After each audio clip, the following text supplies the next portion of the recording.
Good evening and welcome to the live webinar on My Mission Admission, your gateway to your dream career, course and college.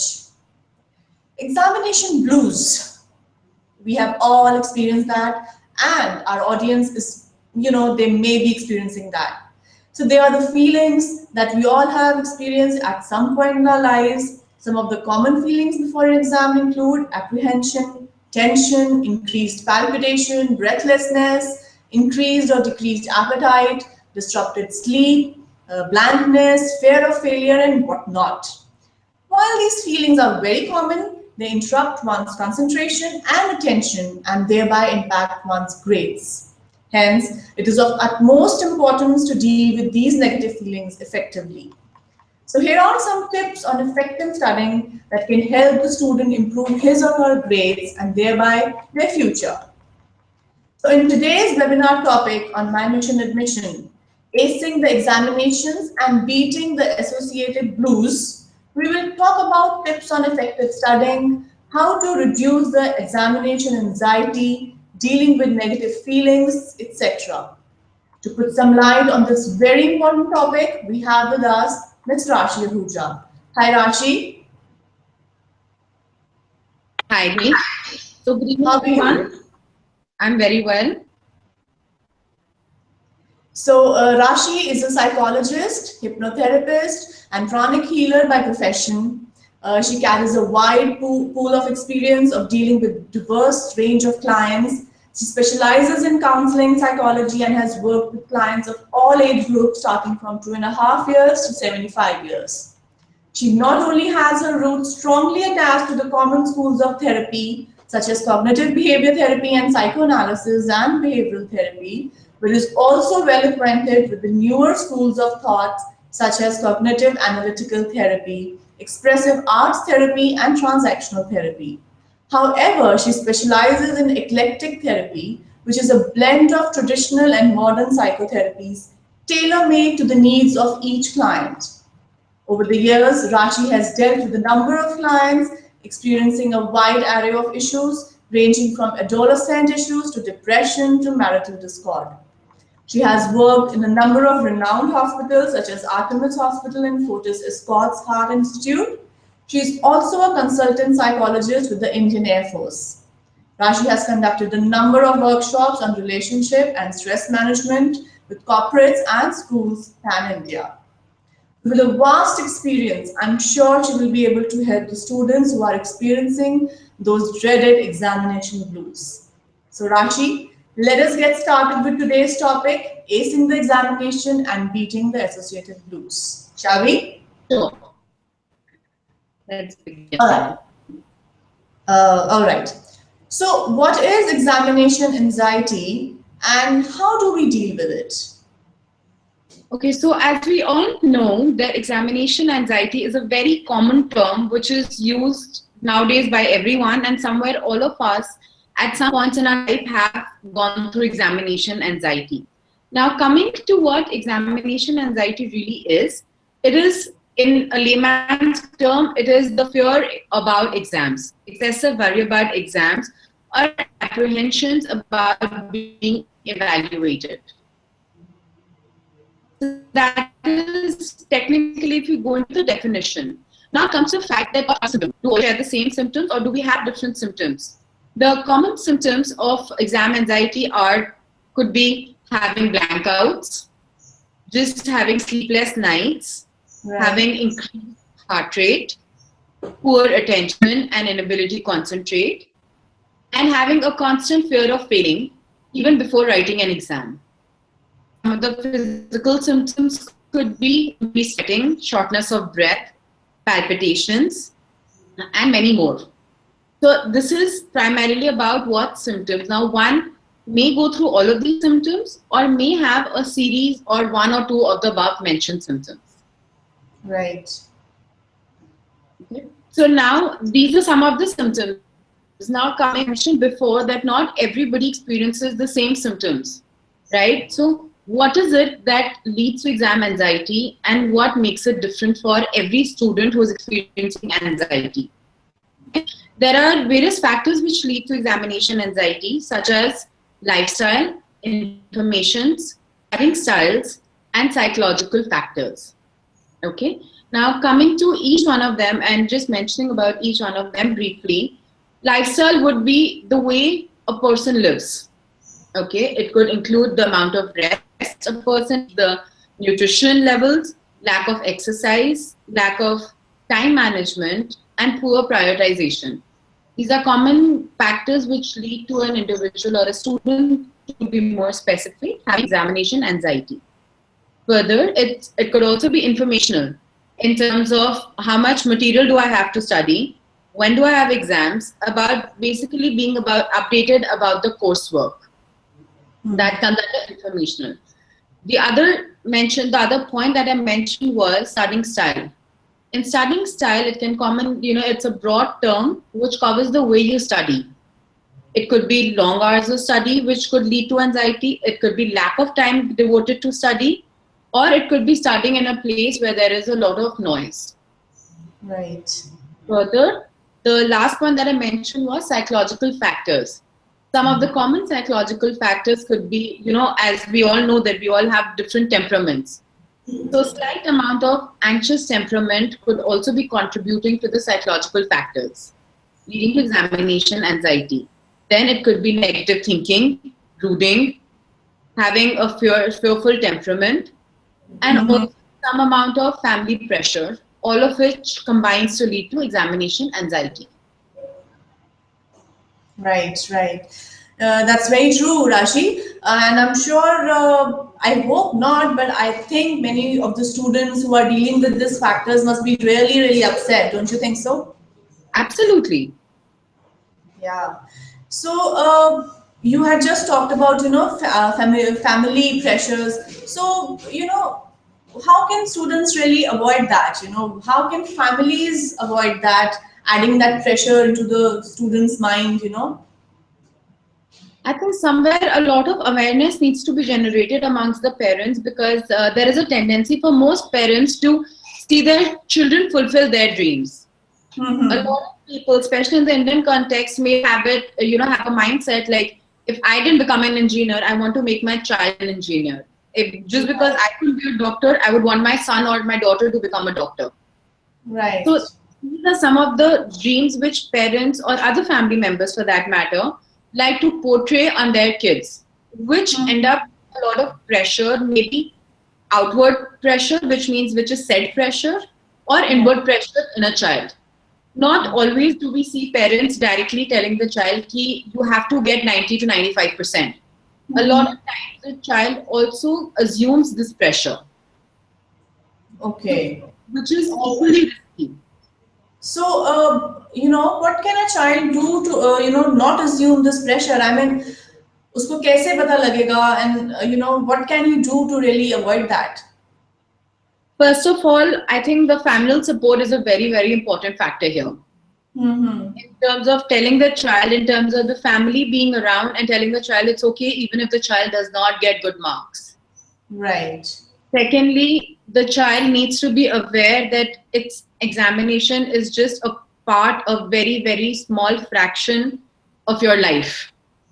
So it's nothing major, nothing dire. Even if you fail, for example, in an exam, nothing dire would happen. Nothing life-threatening would happen. So that sense is very important. And another thing, that nothing, that there still will be options. Exactly. So they should not make it a matter of life and death, I think. Absolutely. Especially during board exams, children have this sense that if I do not score well in boards, my career will be ruined, which is not the case. We know that even somebody, who has scored 90% may be sitting at home. And we know people even who scored a 40 to 45%, maybe excelling in their own respective fields. Very true. Very true. Right. Like, I think all of us know that Einstein is a school dropout. But yes, talk about intelligence, jobs. yes, absolutely. And whenever we talk of intelligence, the first person that comes to our mind is probably Einstein and then Steve Jobs. Exactly. Very true. So I think we are not discouraging students here to not give their exams and drop out, but yes, we are telling them to just relax, right? Absolutely. Okay, See, Raj. yes, is very, very important. Right, Right? right. So next, Examination are let us. very important, but it's not that important that we base our life on that particular event. Very true, very true. You were also talking about anxiety and depression. Is that really common these days? Yes, it's very, very common because life, there has been a lot of rat race around. If you notice, once you graduate from school, there is a rat race as to which college should you get into. Everybody wants to get into the best college. Then Right. post college, it's your higher studies. Post your higher studies, it's your job. Or for Hmm. some people, a job right after college. So in these situations, children and mostly everybody, even individuals at a later age, tend to become very, very anxious. And hence Right. it's now become a very common phenomenon. Right, you are right. Let us, decrease the anxiety and depression of the students, and let us talk about, effective studying tips. Sure. So some of the effective studying tips, which I feel, let's begin with the environment where the students study. So it is very important to be in an environment which is comfortable in terms of the temperature, in terms of the furniture you're sitting in terms of the the lighting. Everything needs to be very, very comfortable. Further, Right. you need to make sure that there is no distraction around you. There are no telephones, there are no computer, there's no TV switched on, or there's no music playing in the background. Mm-hmm. Further, it avoid as much. I know a lot of places it may be tough, but you should try and avoid as much of a shared space as you can. While studying, a student should be given a particular area that the student uses as his or her study room, Mm-hmm. right? And lastly, the student should have all the material, the pre-study material like pens, pencils, books, everything ready before he sits down to study, so that while studying, you do not have to get up over and over again to get something. Right, right, right. Okay, so that's about environment. The next part that comes is about concentration. As we all know, that concentration is a very, very important point whenever it comes down to studying. So it's Mhm. important to firstly, work on your concentration levels. Now, what comes here is some amount of self-monitoring. There are times, there is an age till which you can tell a child that go study, or even if older people or parents do tell their older kids also to go study, it's the child's wish whether to study or not to study. He can be simply sitting in front of the books without focusing on them. Mm-hmm. You have to monitor yourself, you have to set targets for yourself and say that I need to do this much portion. So nobody else can monitor you as well as you can monitor yourself. Mm, right. Like every time you get distracted, tell yourself that let me study for 30 more minutes and then I can do whatever I want to do. Right? Right. Or whenever I'm getting a negative thought also. That's also something in which we called, in psychological terms, we call as thought postponing. That every time you get a thought, tell your thought that, maybe for 30 minutes, let me focus on this particular thing. And then I will take another 30 to 40 minutes to think about that thought. And you actually do that also. All right. All right. Another, I think, a very effective tip, another I feel, is in terms of changing topics very frequently. Very frequently, as in terms of about an hour, after every 1 to 2 hours, change the topic. Yeah, to break the monotony. Yes, to break the monotony, it's very, very important. Also, some students have a thinking that after a while, if they study for, let's say, 10 hours at a stretch or 7 hours at a stretch, they may end up doing well. But somewhere the contrary happens, Hmm. Right. It could right? happen. Yes. Yes. Yes. And if you study for longer hours, it has been proven by various studies done all around the world that your concentration levels go down. Right. Yeah. So that is one. And then also I feel somewhere there is very little reward that we give ourselves. You mean the incentives? Yes, the incentives, yes, parents do give us, our teachers do give us, but do we really end up rewarding ourselves for doing something well? Very true. So So, do it's you very think that is important. very important? Yes, it's very important to have set goals and give yourself rewards for that achieving that goal. For example, if I have aimed to do 10 chapters let's say in 2 days, if I aim to do 10 chapters, then maybe I can give myself 3 hours of TV time. Mm-hmm. So those rewards are very nice and motivating for the child as well. Because at the end of the day, you need to find your incentives yourself. Right. And I was also going through something, Rashi, regarding this. I just read that, you need to set achievable goals. Is that true? Absolutely. That's very, very true. Because what happens is if somebody tells you to, probably set goals for yourself, all of us as humans have a tendency to set unrealistic goals. We would set Mm-hmm. very high goals for ourselves, and obviously, all of us want to achieve the best. But a lot of times, those very high goals also add to the anxiety levels. Right, right. So somewhere achieve, even setting realistic goals for yourself is very important. I cannot sit right now and say that in the next 1 week I need to lose 20 kgs, Of course. which is next to impossible. So even my goal setting needs to be very stepwise. And that's the same case with studying as well. Right. You're absolutely right, Rashi, on this point. So, what else, can a student do? What are other maybe more tricks and tips?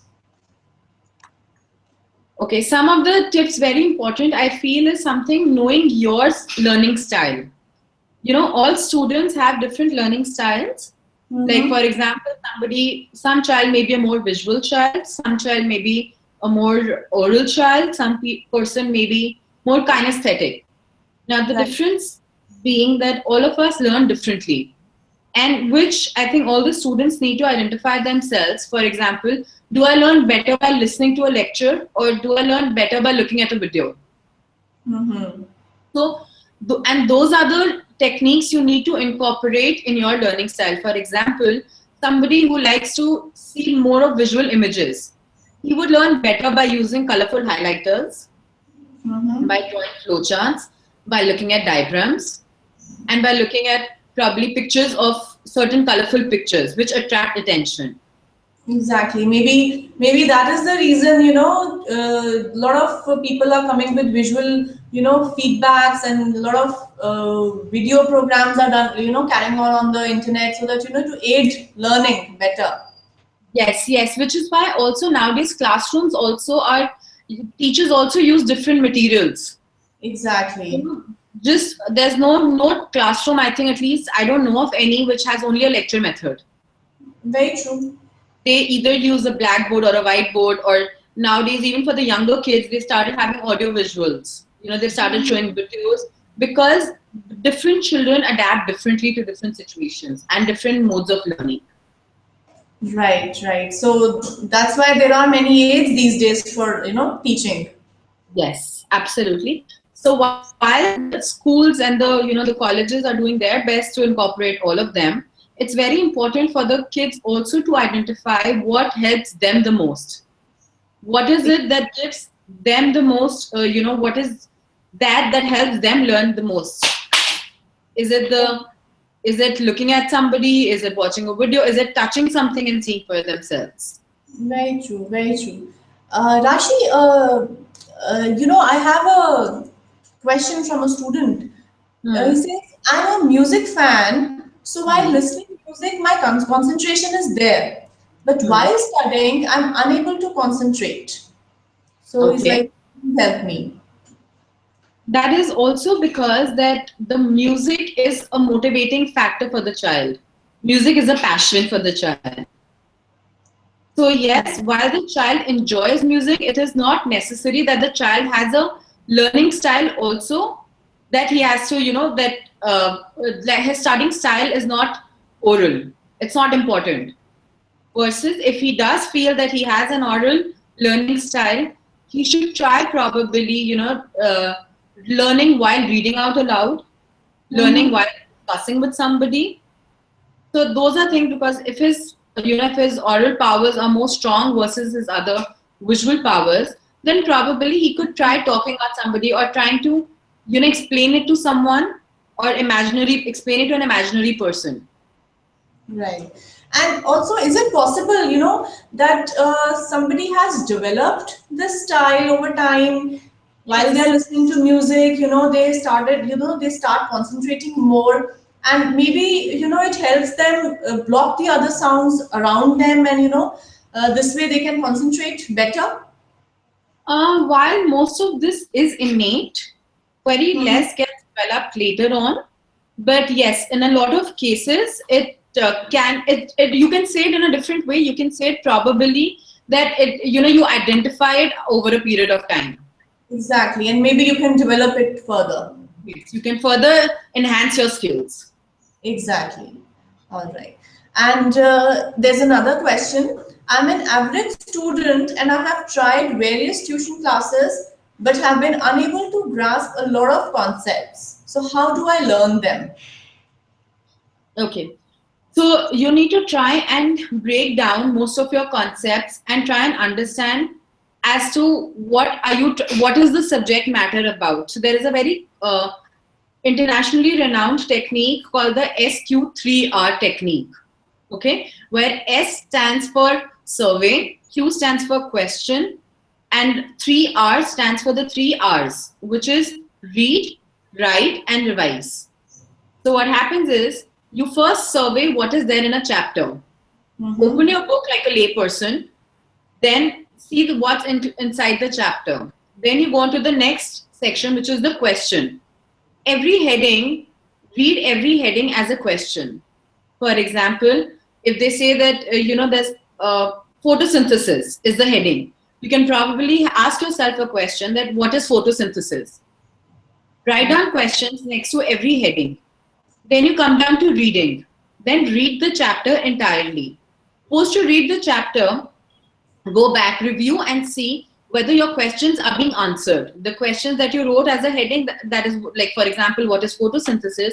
Is that question being answered post your reading that particular portion? And Exactly. then after doing everything, review the questions which are given at the end of the chapter. See if you're able to answer every question, and then afterwards revise. A lot of times what children do not do is they do not take out time for revising, which is Exactly. which also adds to the scores going down a lot for most kids, because they feel if they've done everything there is no need to revise. But we all need to understand our human mind is such that it cannot hold so much information over a long period of time without enough rehearsal. Exactly. So, revision is very important. Revision is very, very important. So in fact, I would recommend every student that before an exam, at least give yourself half a day to revise everything that you've done. Right, right. That's a very good input. In fact, Rashi, I'm sure the student will be really helpful. So there's another question. I'm very much afraid of maths, although I know the concepts. But while solving the problems in exams, I get scared and hence make a lot of mistakes. How can I control this? Maths phobia, it seems. Huh? Yes. So firstly, if you feel you understand the concepts, it's a fabulous thing, because a lot of people who have a phobia of maths do feel that they do not understand the concepts also. So in your case, what may be happening is that probably you have an inherent fear right now, a phobia which is probably making your thinking negative. So first, try and remove that fear, list down all your fears related to maths, and then work on it. And then try to solve a sum. Because if Right. you try and solve a sum thinking you can't solve it, there is no ways in which you can solve the sum. Very true. You just spoke about negative feelings, Rashi. So how can a student, negate those negative feelings? So A, as I said, that it's very important to have some sort of motivation. So yes, I am studying a lot. Yes, I am working very hard. But what is it that I'm getting at the end of it? So Mm-hmm. you need to decide that incentive for yourself, which will help you to reduce some amount of negative feeling. Another very important thing is that please workout is a very, very important thing. Some amount of physical exercise, be it a simple 20-minute to a 30-minute jog in the park, is very, very important. Also, a lot of times, I think we all heard during our times as well when we were in school and college, that a lot of kids have that notion that during exams they're not supposed to step out of the house. They sort of Yeah. find themselves into the four walls. Yes, So, they stop everything, the TV, the playing, and everything gets stopped. yes. So, if anybody is required to sit inside those four walls, they will have obviously, they will tend to think negative. Very true. So, some amount of fresh air is very, very important. And some amount of deep breathing before an exam is also very important as it calms you down. Mm-hmm. Yes. And Okay. what other tips? What do you recommend apart from these, tips? And some of the other tips are pre-plan. It is very important to set goals for yourself and to plan your schedules way in advance. A main reason for anxiety is also because we tend to leave everything on the last minute. Right. Yes. Procrastination. We Yes, should and avoid when that. yes, and when everything comes down to on the last minute, then obviously the workload is very high. Of course. Right. Yeah. And another very important thing is please write everything in terms of even if you have some goals, some plans, or some strategy that you wish to follow. Instead of keeping it on your mind, it's always better to put it on paper. Use it as a process of offloading. Mm-hmm. Yeah. Right. So I was, I also came across, people who have, stuck small formulas or, different things on their walls, on their desktops, or maybe on their shower curtains or whatnots, and, to the on their mirror, so that they keep on, revising it. Like you said, that revision is very important. So, do you think it's a good idea? Personally, I don't think so. It's a good idea because in that case, you don't get a break. So where Yeah. do you get a break? So, for example, a lot of people use the washroom as a washroom, as a break to their study. So, if I end up going to the loo and there also I see my formulas lying there, so it's just clouding my mind even more. So, Yeah, that's true. exams, That's a wonderful way to see it. Exactly. Right. exams are not a big deal. You do not have to make your life all around exams. So, it's Right. okay. You do not have to make sure that everything during exams, your room is completely colored with formulas and, your theorems and everything. Very true. Very true. And since when I was preparing for the webinar with you, for you for holding it, I was just going around that sleeping after a little while of studying, it also helps, does it? Yes. So while there have been studies, a lot of studies suggesting that it's not very clear as to, depends upon every student. So some Okay. students may feel better after sleeping immediately. Some people may want to revise and then sleep. Okay. So the So what is retention, does it retention? improve the retention? Yes, yes. Sleeping after most studies suggest that only sleeping right after studying does improve retention to some extent. But what is more important is that before an exam, you are putting in a lot of effort. You're putting in enough hours of sleep. Okay, yes, that's very true. Because I've seen students really doing an all-nighter and waking up whole night before an exam. I don't think that really helps. No, not at all. That does not help at all because what happens is because when you wake up, you're not fresh. And when you're fresh, you cannot take out much information that you've already put in your mind. Definitely, you're always sleepy. Otherwise, if you go to take an exam and you are not slept enough. Yes, absolutely. Great, great. So that's great, Rashi. It's been a wonderful input. Can you give us? Do you have anything else to tell them, or shall we move to the next part? I think we've covered pretty much everything. All right. So we would also like to know, psychology as a course. How important is it? what is the scope, how to apply, what is the kind of aptitude and skill sets required? Okay, so psychology as a course is it's got a very wide scope. So as Mm-hmm. we all know that nobody's free of stress today, and everybody, we are moving towards a point. As we are moving towards westernization, the need for a psychologist is also increasing. Yes. And when I talk of a psychologist, or I'm not only referring to a counseling psychologist or a clinical psychologist. A Mm-hmm. psychologist is needed in most spheres of life today. For example, be it forensic psychology, be it criminal psychology, every Really? a school counselor, everywhere you need a counselor, you need a psychologist. Even in medicine, I mean, you need a psychologist, maybe post certain procedures or before some procedures. Absolutely. Like for example, there's psycho-oncology is really coming up. It's Mm-hmm. a very upcoming field. Then nowadays, even the gynecologists have started tying up with the psychologists. Even the cardiologists have started tying up. So even yes, in the medicine field also, it's very important. So technically, in every field, a psychologist is a mandate nowadays. So Right, right. in So terms of what kind of degrees do you need? What is, so what a, is a like? graduation is definite that you need a graduation in psychology.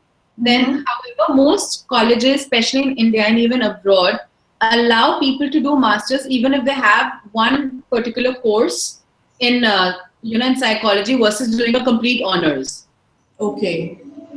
So that also, and whereas there are certain universities in India and across the world both, which let you do psychology, masters in psychology, even without having psychology initially during your graduation days. In those cases, there's a bridge course, which is a 1 or 2 months course, so that they make you acquainted with everything that you should know in terms of the basics of psychology. All right, all right. Yeah. Okay. What is the kind of skill set to take up that course and or to become a psychologist? Aptitude, rather, I would say. What kind of aptitude is required? See, you need to be very, you need to have some amount of soft skills, which is you need to be empathetic, you need to have a lot of patience.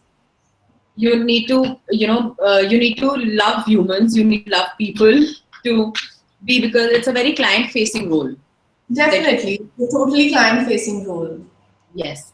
And you need to have a very strong control on your emotions, Very true, very which true. also you're taught after a while. If you do not have right now, it's okay, because eventually, while during your training periods, you are really taught all of that. Hmm. Okay. So yes, that is a very important point. Communication skills, patience, and of course, control on your emotions. That's very much required, I believe. I All think that's right. about it.